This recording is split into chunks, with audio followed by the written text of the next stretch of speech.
오늘 하나님께서 주신 말씀은요, 사도행전 5장 33절에서 42절입니다. 33절에서 42절, 사도행전 5장 33절에서 42절, 우리 같이 교독으로 읽도록 하겠습니다. 33절에서 42절입니다. 33절 제가 먼저 읽도록 하겠습니다.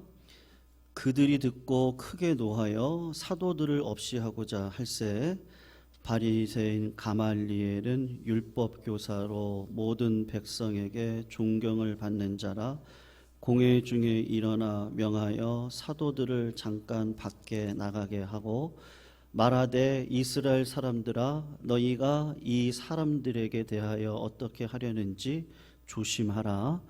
이전에 드다가 일어나 스스로 선전하매 사람이 약 400명이나 따르더니 그가 죽임을 당하매 따르던 모든 사람들이 흩어져 없어졌고 그 후 호족할 때에 갈릴리의 유다가 일어나 백성을 깨어 따르게 하다가 그도 망한즉 따르던 모든 사람들이 흩어졌느니라. 이제 내가 너희에게 말하노니 이 사람들을 상관하지 말고 버려두라. 이 사상과 이 소행이 사람으로부터 났으면 무너질 것이요 만일 하나님께로부터 났으면 너희가 그들을 무너뜨릴 수 없겠고 도리어 하나님을 대적하는 자가 될까 하노라 하니 그들이 옳게 여겨 사도들을 불러들여 채찍질하며 예수의 이름으로 말하는 것을 금하고 놓으니 사도들은 그 이름을 위하여 능욕받는 일에 합당한 자로 여기심을 기뻐하면서 공회 앞을 떠나니라. 그들이 날마다 성전에 있든지 집에 있든지 예수는 그리스도라고 가르치기와 전도하기를 그치지 아니하니라. 아멘. 오늘 본문 사건은 아마도요, 예수님이 십자가에 달려 돌아가시고 아마 한 2달에서 3달 정도가 지나고 난 다음에 일어난 사건으로 보여집니다. 십자가에 달려 죽으시고 부활하시고 성경의 기록에 의하면 40일간, 그러니까 약 1달 반이겠죠. 제자들에게 나타나셨다가 그리고 올라가셨습니다. 승천하시고 난 다음에 제자들이 10일 동안 마가의 다락방에 모여서 120문도가 오순절 날이겠죠. 딱 50일이 되는 날 성령을 받았어요. 이 오순절 77절이라 그러고 맥추감사주일이 이제 이번 주일인데 이게 오순절이거든요. 그리고 난 다음에 성령의 은혜를 받은 사도들이 예수님께서 십자가에 달려 돌아가셨을 뿐만 아니라 다시 부활하셨다. 그리고 그 부활하신 주님이 하늘에 올라가셨고 그냥 하늘에 올라가 계신 것이 그대로 있는 것이 아니고 성령을 내려 보내주셔서 예수의 이름으로 구하면 성령의 역사가 일어날 것이다. 그 예수님에 대한 이야기를 전파를 했습니다. 종교자들의 지도자들의 입장에서는 이제 그런데 이렇게 말로만 이렇게 증거를 했거든요. 근데 무시 못할 일이 벌어졌는데 성전 미문에 태어날 때부터 안진병이 된 자예요. 그러니까는 이 사람이 나이가 40세라 그랬는데 태어날 때부터니까 40년, 40이 될 때까지 어릴 적부터 안진병이로 살아왔던 자인데 성전 미문에 앉아서 구걸하던 자에게 갑자기 베드로와 요한이 기도하러 올라가다가 하나님이 갑자기 마음을 주셔서 은과금은 내게 없는데 내게 있는 곳으로 내게 주노니 나사렛 예수의 이름으로 일어나 걸어라. 그리고 손을 잡아 딱 일으켰는데 일어나는 역사가 일어났습니다. 그것을 보았을 때 사람들의 마음에 요동이 되는 거예요. 예수님이 분명히 죽으셨다고 그러셨는데 그럼 이 죽으셨던 예수님이 예수의 권세로 안진병이가 일어나는 것을 보니까 그 예수님이 부활하신 게 맞겠구나. 사람들이 마음 가운데 믿음이 막 불일 듯이 일어나면서 3,000명, 5,000명이 회개하고 주님께 돌아오는 일들이 벌어지고 말았습니다. 그런데 종교 지도자들이 어떻게 처리할까 하다가 종교 지도자들 유대인들이 볼 때는 자기가 원하는 메시아가 아니거든요. 이 나라가 뒤집어지고 자기네들이 권세를 얻고 이 나라를 다스리고, 근데 여전히 로마에 종속된 노예된 나라로 살아가고 있는데 저 사람이 무슨 메시아입니까? 그런 마음이 들어가는 거죠. 그래서 어떻게 할까 하다가 오늘 본문을 보시면 종교 지도자들 가운데 그 종교 지도자들을 지도했던 가말리엘이라고 하는 사람이 있거든요. 사도 바울의 선생님이세요. 이분이 뭐라고 이야기를 하느냐 하면, 하나님께로 이 일이 일어났으면 이 일은 될 거예요. 근데 하나님께로 나오지 않으면 이 일은 분명히 실패할 겁니다. 그렇게 가르쳤어요. 그리고 채찍질을 하고 돌려보냈는데, 여러분 송아지 가죽으로요, 소가죽이 아니고 송아지 가죽으로 그 채찍을 만들어서, 신명기를 보면은 40대는 때리지 말라 그래요. 40대를 때리면 죽어요, 사람이. 그래서 39대를 때리는데 어떻게 때리냐면 이 앞에를요 벌게 벗고 놓고 팬티만 입히고 이게 손으로 이게 다 묶고 난 다음에 앞을, 이 앞면을요 뭐 얼굴이 맞아도 좋고 배가 맞아도 좋고 이 허벅지가 맞아도 좋고 13대를 아주 힘껏 때립니다. 그러면 살점이 뜯어져 나오고 갈비뼈가 보여요. 그리고 뒤를 돌려서, 앞으로 때리면 다 죽어버리니까 뒤를 돌려서 26대를 아주 힘껏 때리는 거예요. 등은 그래도 괜찮죠. 엉덩이 살은 그래도 괜찮은 거예요. 이렇게 때리면 죽을 정도로 때리는 거죠. 그러면서 하는 얘기가 뭐냐면, 절대로 너희들 예수님에 대해서 이야기하지 말아라. 복음에 대한 이야기하지 말아라. 그런데 여러분, 그 정도 되면 어떻게 하겠어요? 말할 힘도 없고 상처도 너무 크고, 그러니까 이제 예수는 나 지겨워, 나 말 안 할래, 그럴 수 있지 않겠어요? 그런데 오늘 사도들이 오히려 기뻐한다고 이야기를 했습니다. 고난 가운데 기뻐했어요. 왜 기뻐했을까요? 여러분, 고난은 절대로 유익이라고 얘기하지만 고난당하는 것은 절대로 우리의 심령 가운데 좋은 유익을 끼치지를 못합니다. 그건 100번 1000번 아무리 이야기를 해도 성도님, 고난 가운데 있지 마세요. 고난 가운데 있으면 마음이 좁아지고요, 마음이 원망이 생기고, 마음 가운데 남을 돌아볼 마음도 없고 그러거든요. 요번에 그 비가 너무 많이 와가지고, 제가 지역이 어딘지 모르겠는데 그 주간에 그 2살 된 아기야 돌잔치 했대요. 돌잔치 해하고 그리고 아주 기뻐하고 있는데 그 집안에 10명이 자고 있었대요. 근데 요번에 이 남부 쪽으로 비가 많이 왔잖아요. 그래서 어떤 일이 벌어졌냐면, 그 뒤에 있는 산이 그냥 쓸려서 내려와서 그 집을 덮쳤어요. 근데 어른들은 다 도망갔는데 요 돌 이제 얼마 지나지 않은 2살 배기만 심정지 상태가 돼서 몇 시간 뒤에 발견이 돼서 이 아이를 병원으로 옮겼는데 죽었어요. 그럼 고난이 유익이에요? 웬만하면 이런 일 없었으면 좋겠어요. 물론 게을러서 부주의하고 불성실해서 준비를 제대로 안 해서 고난을 당하는 일들도 있거든요. 그러니까 사도들이 뭐 게을러서 고난 당했다면 그냥 그럴 수 있어요. 근데 뭐 자연재해로 인해서 고난 당했다 그러면 기뻐할 수 있죠. 하나님의 뜻이다 생각할 수 있습니다. 근데 사도들이 예수 그리스도 증거하다가 채찍 맞았거든요. 고난을 당할 때 기뻐할 수 있는 이유는 성경상으로 찾아보면 뭐가 있냐면, 마태복음에 보면 의를 위하여 핍박을 받는 자는 복이 있나니 천국이 그들의 것이다. 나로 말미암아 너희를 욕하고 박해하고 거짓으로 너희를 거슬려 모든 악한 말을 할 때 너희에게 복이 있나니 기뻐하고 즐거워하라. 하늘에서 너희 상이 넌 진짜 크다. 그렇게 이야기를 하거든요. 그러니까 내가 여기서 고난받을 때 이 고난을 받음으로 하늘에서는 상이 클 거야. 내가 지금 고난 가운데 있지만 조금 시간이 지나가면 내가 다른 사람들한테 떵떵거리며 살 수 있는 하나님의 은혜를 주실 거야.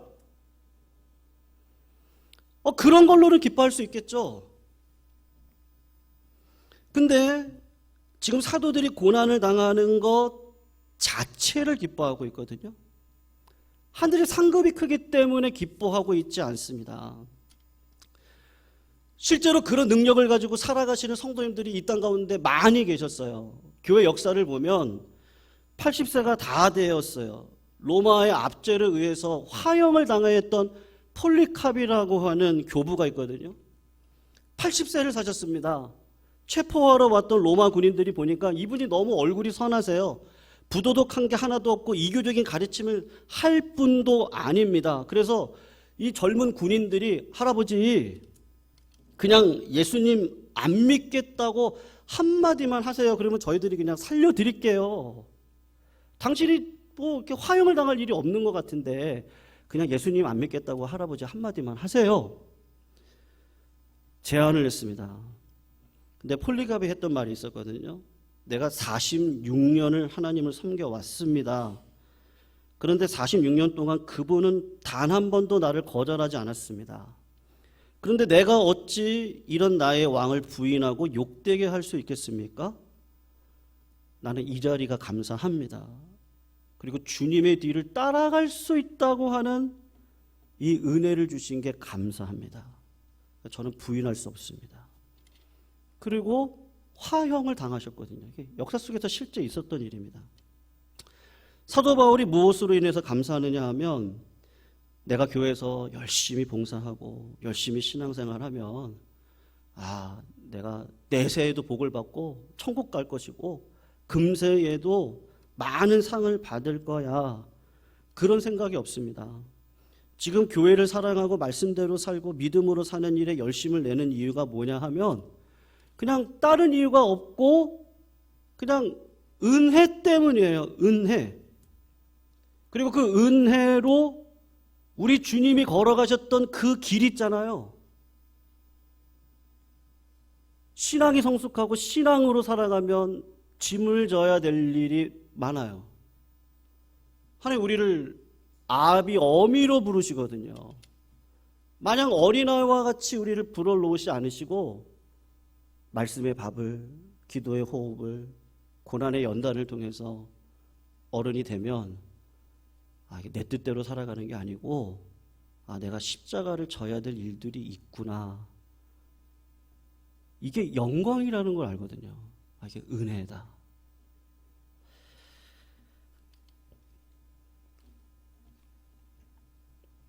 성도님들 왜 열심이 없어요?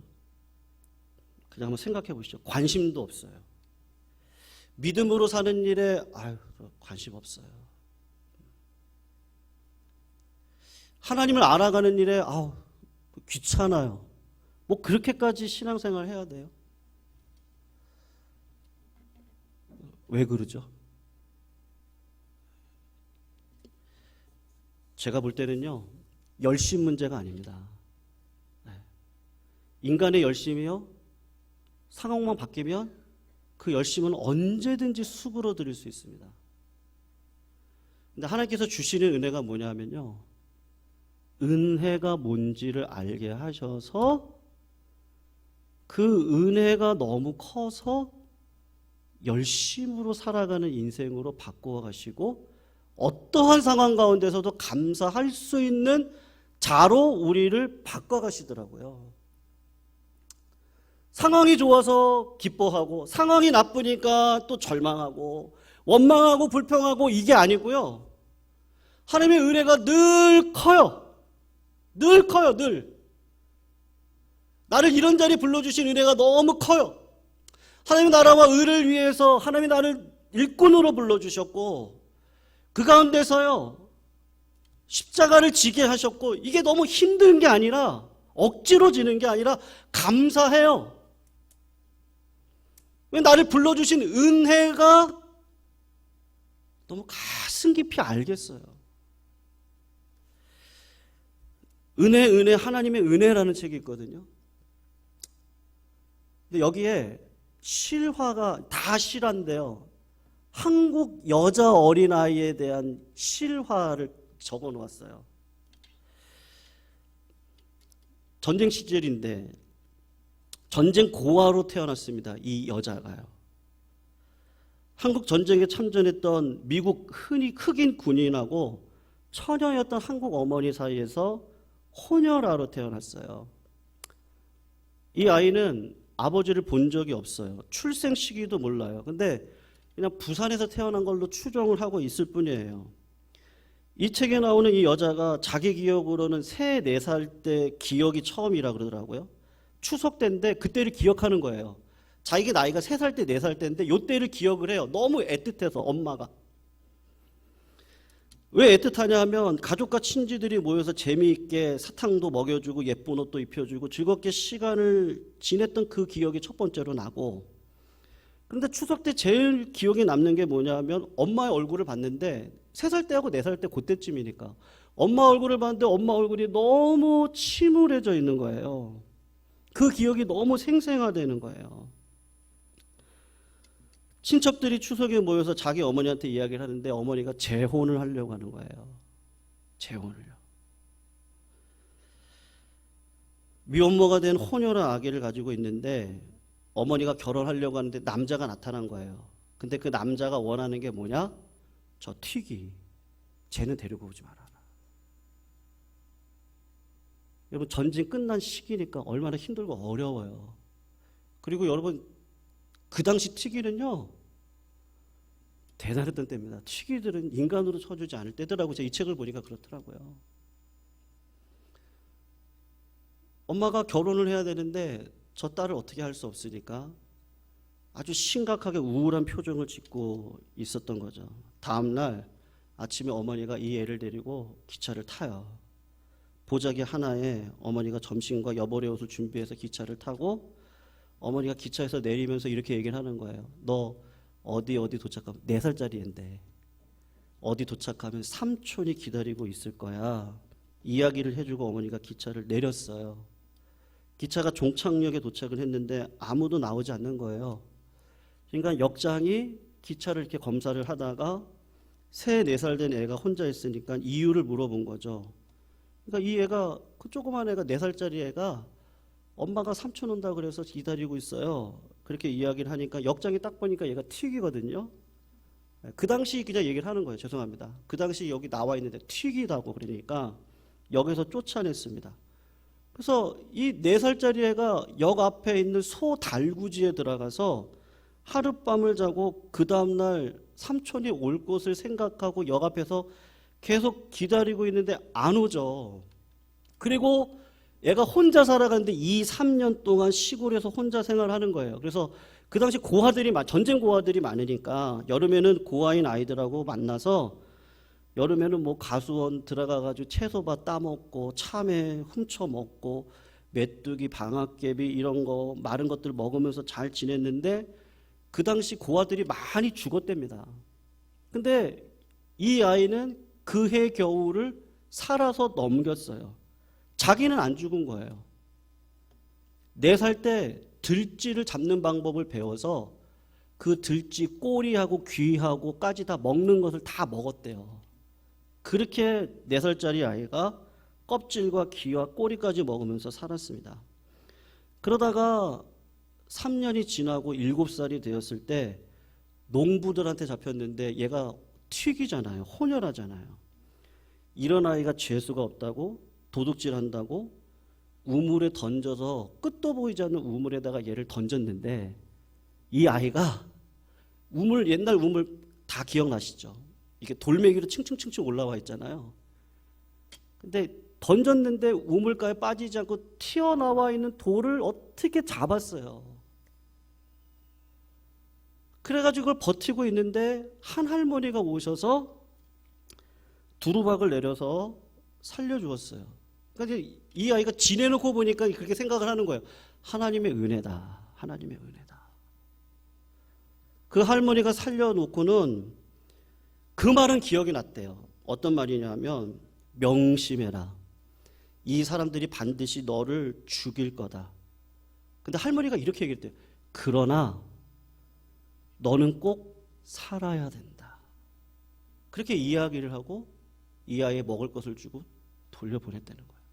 그러다가 또 잡혔어요. 이번에 농부 아저씨들이 물레방아에다가 팔다리를 다 엮어서 물레방아를 이렇게 돌려가지고 뭐 그 당시 뭐 경찰이 뭐가 있겠어요? 튀기니까 재수 없다 그래서 죽이려고 했어요. 근데 그때도 신기하게 어떤 할아버지가 나타나셔서 그 농부들이 그렇게 하려는 걸 제지를 하고 다 풀어내고 또 이 이야기를 하셨는데 똑같은 이야기를 했다는 거예요. 기억해라. 이 사람들은 너를 해칠 거다. 여기를 떠나라. 그런데 너는 반드시 살아야 된다. 예언처럼 들린 거죠. 그래서 7살에 대전으로 도망을 갔습니다. 고아들이 있는 곳에서 같이 살았습니다. 근데 또 농부들한테 잡혔습니다. 그래서 힘껏 얻어맞고 들쥐들이 가득한 그 집안으로 얘를 던져버렸어요. 그러니까 죽으라는 거죠. 너 가서 죽어라. 근데 얘가 죽는 줄 아는데 정신을 잃어버리는데 눈을 딱 뜨고 보니까 한 외국 여자가 스웨덴 여자 간호사인데 에릭슨이라고 하는 이 여자 간호사가 이 여자아이를 발견을 해서 데리고 왔어요. 왜 나를 살려주었습니까? 아무도 없는 그곳에 이 아이가 미하다라는 말을 듣고 그 아이를 이 스웨덴 간호사가 고아원으로 넣어요. 고아원에 딱 들어갔더니 다 베이비 애기들인 거예요. 태어난 지 얼마 안 된 애기들만 가득하고 자기가 나이가 가장 많더래요. 7살인데요. 그래서 그 7살 나이에부터 갓난아이 기저귀를 빨고 개고 갈아주고 아이들을 업고 일을 하면서 지냈다는 거예요. 근데 우리나라가 입양을 많이 했잖아요. 뭐 지금도 많이 합니다만 많이 했잖아요. 미국 선교사 부부가 와서 그 어린아이들을 이렇게 입양을 하는데 이상하게 이 아이가 마음 가운데 저 선교사가 너무 아버지같이 마음이 오더래요. 그래서 그 아이를, 조그만 아이를 이제 데리고 이제 입양을 하려고 이렇게 아이를 안고 있는데 이 7살 먹은 이 튀기 여자아이가 그 선교사 옆에 이렇게 갔대요. 여러분 그 당시에 이가 많았잖아요. 그래서 여기 머리가 막 힐 정도로 얼굴은 막 찌글찌글하고 옷도 그냥 냄새나고 그런 아이예요. 근데 그 선교사가 이렇게 뺨을요, 야 이렇게 만져주니까 이 아이가요 손을 탁 치더니 침을 팍 뱉고는 그 도망을 간 거예요. 저는 이 책을 읽고 알았습니다. 사람이 갑자기 큰 사랑을 경험하면요, 이렇게도 반응을 할 수 있겠구나. 내가 사랑을 받아본 적이 없잖아요. 근데 갑자기 이렇게 사랑한다고 하니까 이게 뭐지? 그래서 침을 뱉고 도망을 간 거예요. 그 다음날 이 선교사님이 다시 왔어요. 그리고 이 아이가 자꾸 마음에 걸렸나 봐요. 그래서 이 아이를 입양을 해서 자기 딸로 삼아서 집에 데리고 가서 일을 안 시키고 약을 먹이고 건강하게 해주고 깨끗한 옷을 입혀서 공주처럼 세워가는데, 마을에 나가면 주위에 있는 한국 친구들이 자기를 부러워하고 공주처럼 대하니까 그게 너무 신기한 거예요. 나는 식모인데 왜 이 외국 선교사가 나는 일을 안 시키지? 그때 이 아이 이름이 스테파니인데, 스테파니야 너 그 집 딸이야, 그렇게 이야기를 한 거죠. 이게 은혜인데 자기 몰골을 볼 때요, 이때가 9살이거든요 고아들하고 같이 섞여 살면서 아주 험하게 자기를 다뤄가고 수치와 고통을 받았던 아이고, 그러니까 늘 마음 가운데 늘 남의 밑에 들어가서 고개를 숙이고 일을 하고, 이게 내가 살아가는 거 정상인데 갑자기 삶이 바뀌어가지고 공주 옷을 입고 대접을 받고 살아가니까 믿어지지가 않는 거죠. 우리 선교사가 내 과거를 모르나? 내 과거를 알면 나에게 이렇게 안 할 텐데. 그때도 하나님의 은혜가 안 들어왔다는 거예요. 그런데 이제 이사를 간 거죠. 인디애나주로 이사를 가서 그 시골이니까요, 아시아가 이 여자 하나밖에 없는 거예요. 흑인 아시아죠. 튀기 아이인데, 근데 얘가 성실하고 하니까는 일을 잘하고 하니까 그 당시 그 마을의 퀸으로도 뽑히고 이렇게 됐나 봐요. 그때가 이제 17살 때죠. 그러다가 하나님의 은혜가 딱 찾아왔는데 이렇게 찾아왔다는 거예요. 왜 그때 그 할머니를 만났지? 그리고 우물에 들어갈 때 내가 어떻게 그 튀어나와 있는 돌을 잡고 내가 어떻게 살아날 수 있었지? 어떻게 내가 그 할아버지를 만났지? 어떻게 이 좋은 선교사님을 만나서 내가 미국에 와가지고 이렇게 좋은 대접을 받고 살아가지? 17살이 돼서야 그때 깨달은 게 뭐냐면, 아, 이게 은혜구나. 하나님이 나를 은혜로 불러주셨구나. 하나님의 은혜의 감동을 딱 받고 나니까요, 그 다음부터는 다 감사한 거예요. 왜냐면 나는 이렇게 살 줄 몰랐거든요. 이렇게 하나님의 직분 받고, 이렇게 하나님의 사람으로 하나님의 말씀을 들을 수 있는 특권과 기도의 은혜를 나눌 수 있고, 하나님을 만날 수 있고, 성령의 은혜가 뭔지를 알고 내 마음 가운데 진정한 평안이 흐르고, 이런 거 몰랐거든요. 근데 하나님이 어느 순간 나에게 내 삶을 뒤집어 놓고 보니까 난 이렇게 살아갈 수 없는 자인데 은혜를 주신 거예요. 이게 우리가 이해가 될 수 있는지 모르겠어요. 이해가 될 수 있는 예화인지 모르겠어요. 마음에 다가오십니까? 전 70%밖에 안 와요, 솔직히. 근데 곰곰이 생각을 해보니까, 야, 내가 어떻게 주의 나라와 의를 위해서 어떻게 내가 소명을 받았지? 그거 생각하니까요, 아, 이게 진짜 은혜네. 오늘 6월 30일이죠. 성도님, 반년 동안 무슨 일이 있으셨어요? 저는 월 초부터 이런 일 저런 일들이 많이 지나갔는데, 그때는 막 정신없이 지나갔는데요, 지내놓고 보니까, 아, 여기까지 인도하신 분이 하나님이시다. 은혜다. 하나님이 우리를 일꾼으로 부르십니까? 여러분, 우리 착각하시면 안 돼요. 하나님이 뭐가 없으셔서 우리를 일꾼으로 부르세요. 일꾼이 부족해서 우리를 불러다가, 야, 네가 꼭 이래야 된다, 그러실 분이 하나님이십니까? 그럴 분은 아니세요. 하나님이 은혜로 불러주시고, 시간이 가면서 은혜인 걸 알고, 아, 은혜니까 내가 오늘도 주님이 걸어가신 그 길을 나도 당당히 걸어갈 수 있지. 이게 억지로 한다고 되냐고요. 십자가 지라는 거 질 수 있겠냐고요. 나를 부인하는 거 이게 맘대로 되냐고요. 이게 열심으로 되냐고요. 긍정적인 사고방식으로 됩니까? 할 수 있다 그러면 할 수 있나요? 되는 사람도 있고 안 되는 사람도 있어요. 기질적으로. 근데 은혜는 아니에요. 은혜는 다 녹여내요. 어떤 사람도 다 녹여낼 수 있습니다. 살인자도 녹여낼 수 있습니다. 간음을 했던 자도 녹여낼 수 있습니다. 그게 누구죠? 다윗이죠. 다윗을 지내놓고 보니까 죽을 자리에 있던 나를 하나님의 은혜로 나를 불러주셨어요. 그래서 자랑하지 않아요. 오히려 은혜 안에 믿음으로 살아가는 일.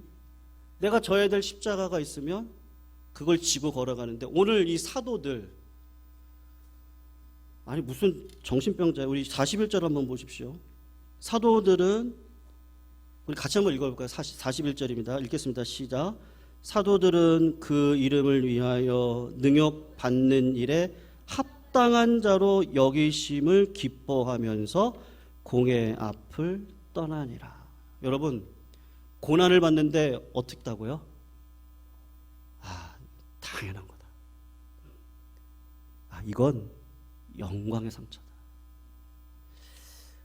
어떻게 이 자리까지 가죠? 어떻게요? 하나님이 불러주신 은혜가 아니면 우리는 이 자리에 설 수 없습니다. 은혜를 받았으니 은혜에 보답해야 되겠다, 우리가 오해하는데요, 우리는 은혜로 보답할 길이 없습니다. 그냥 뭔지 아세요? 그냥 감사할 수밖에 없어요. 네. 그래서 하나님이 항상 기뻐해라, 쉬지 말고 기도하고 범사에 감사해라.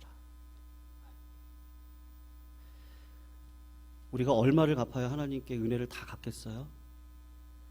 우리가 갚을 수 있는 게 없습니다. 근데 하나님이 그냥 그걸 받아주세요. 참 나약했는데 그걸 받아주세요. 그래서 하나님 앞에 드릴 수 있는 은혜의 보답은 그냥 부모님이 해주신 은혜에 감사함으로 받고 부모님 뜰 안에서 뛰놀고 감사함으로 살아가는 거, 걱정 없이 살아가는 거. 어린아이 같이 되지 않고서는 우리는 절대 하나님이 원하시는 믿음 안에 설 수 없는 줄로 믿습니다. 오늘도 성도님들 그런 의미에서 감사하시기를 주의 이름으로 축원합니다. 네, 우리가 뭘로 갚을 수 있겠어요? 하나님은 너 갚을 수 있는 길이 있어. 어린아이와 같이 하나님 바라보고 걱정하지 마라. 걱정할 일이 얼마나 많아요. 근데 하나님이 해주실 거야. 걱정하지 마. 감사하면 하나님 은혜로 갚아주실 줄 믿습니다. 예, 우리 그런 마음으로 이 시간 같이 한번 찬양하면 좋겠는데요. 에베네셀의 하나님, 우리 같이 한번 감사하신 하나님, 에베네셀 하나님,